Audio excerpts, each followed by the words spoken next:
राऊतांनी पंतप्रधान नरेंद्र मोदींची तुलना औरंगजेबशी केली आहे। याआधी 2014 मध्ये उद्धव ठाकरेंनी अफजल खानावरून टीका केली होती आणि आता प्रचारात औरंगजेबाची एंट्री झाली आहे। पाहूया। जिथे मोदी जन्माला आले त्याच्या बाजूला दाहोद नावाचं गाव आहे, तेथे औरंगजेब जन्माला आला। पंतप्रधान नरेंद्र मोदींची तुलना संजय राऊतांनी थेट औरंगजेबाशी केली। आता मोदींना औरंगजेब म्हटल्यामुळे भाजपचे नेते आक्रमक होणं स्वाभाविक होतं। ठाकरेंच्या शिवसेनेनं पंतप्रधानांचा अपमान केला असून आशिष शेलार यांनी थेट निवडणूक आयोगाकडे धाव घेणार असल्याचं सांगत कारवाईची मागणी केली। महाराष्ट्रात शिवाजी महाराज जन्माला आले आणि औरंगजेबाचा जन्म गुजरातमध्ये झाला।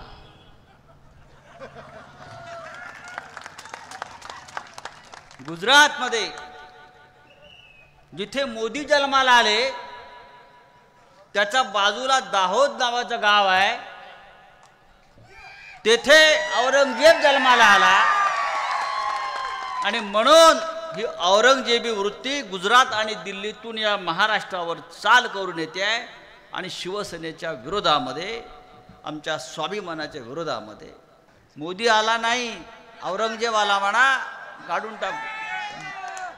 आम्ही निवडणूक आयोगाला याबद्दल त्याची दखल घ्यायला लावू, विनंती करू आणि याबद्दल कायदेशीर कारवाईची अपेक्षा करू। आदरणीय प्रधानमंत्री महोदयांना औरंगजेब म्हणणं म्हणजे या देशाचा अपमान आहे। हा खरं म्हणजे प्रधानमंत्री महोदयाला औरंगजेबाची तुलना उपमा देणं हा देशद्रोह आहे आणि खऱ्या अर्थाने यांची निंदा करावी तेवढी थोडी आहे। लोकसभेच्या प्रचाराला सुरुवात झाली आहे। बुलडाण्यातल्या प्रचार सभेतून राऊतांनी मोदींची तुलना औरंगजेबाशी केली। 2014 मध्ये उद्धव ठाकरेंनी मोदी शहांची तुलना अफजल खानाशी केली होती आणि आता 2024 मध्ये राऊत औरंगजेबापर्यंत आले। अफजल खान आला होता आदिलशहाचा विडा घेऊन, बरोबर ना? आणि अफजल खान आल्यानंतर प्रचंड मोठं सैन्य, सैन्य म्हणजे काय, अथांग पसरलेला समुद्र, आणि या समुद्राशी लढणार कसा हा मोठा प्रश्न। पण तरी देखील त्या मोगलांना महाराष्ट्राने, म्हणजे मी तर म्हणतो संपूर्ण देश पादाक्रांत करणाऱ्या औरंगजेबाचं थडगं या महाराष्ट्राच्या मातीत बांधलं गेलं। ही महाराष्ट्राच्या शौर्याची ही खूण आहे, बघायची असेल तर जाऊन बघा। मोदी आला नाही, औरंगजेब आला म्हणा, काढून टाकू। मोदी आला नाही, औरंगजेब आला म्हणा, काढून टाकू। ठाकरेंच्या शिवसेनेकडून लोकसभेच्या प्रचारात औरंगजेबाची एंट्री झाली, तर 2 दिवसांआधी पंतप्रधान मोदींनी बाळासाहेब ठाकरेंचा उल्लेख केला।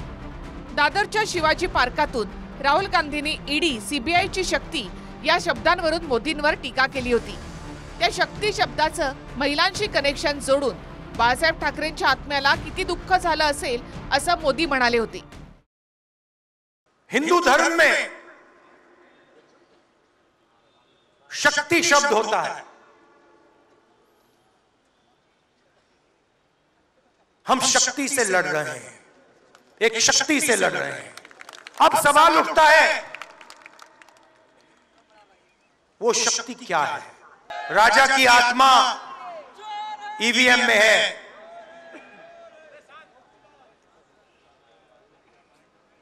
हिंदुस्तान की हर संस्था में है, ईडी में है, सीबीआई में है, इनकम टैक्स डिपार्टमेंट में है। शिवाजी पार्क में शक्ति के विनाश का ऐलान हो रहा है। जब मैंने सुना तो मैं सोच रहा था, बाला साहब आप ठाकरे जी, बाला साहब ठाकरे जी, उनकी आत्मा को कितना दुख पहुंचा होगा। शिवाजी पार्क में शक्ति का विनाश करने का ऐलान किया जाए,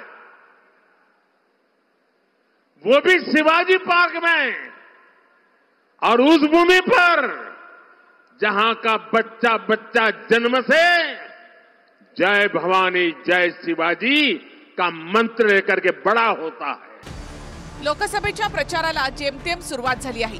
त्यातच सुरुवातीलाच राऊतांनी मोदींची तुलना औरंगजेबाशी केल्यामुळे राजकीय वातावरण चांगलंच तापलंय। विश्वगौरव युगपुरुष नरेंद्र मोदीजीबद्दल औरंगजेब म्हणणे खरं तर अत्यंत खालचं विधान। खरं तर त्यांची जीभच बदलली आहे आणि चष्मा तर मला माहीत नाही कुठला लावला। त्यांचा चष्मा आता 4 पटीने वाढलेला दिसतो आहे, त्यामुळे दिसतही नाही आणि तोंडाने सुद्धा या पद्धतीने बोलतात। संपूर्ण देश मोदींच्या मागे उभा आहे। त्यांनी अगर त्याचा थोबाड पंतप्रधानांवर टीका करणारं बंद केलं नाही तर त्याच्या मालकाची आणि मालकाच्या मुलाची अशी माहिती महाराष्ट्राच्या समोर दिली जाईल तर मग दिवस रात्र औरंगजेबच आठवेल। नितेश राणे यांनी उद्धव ठाकरे आणि आदित्य ठाकरे यांची गुपितं बाहेर काढण्याचा इशारा दिलाय, म्हणजेच वार पलटवाराची ठिणगी पडली आहे। Bureau report TV9 Marathi.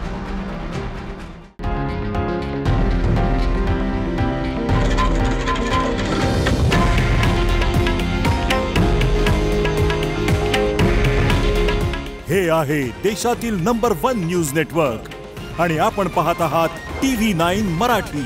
काळजी तुमची, हित महाराष्ट्राचं।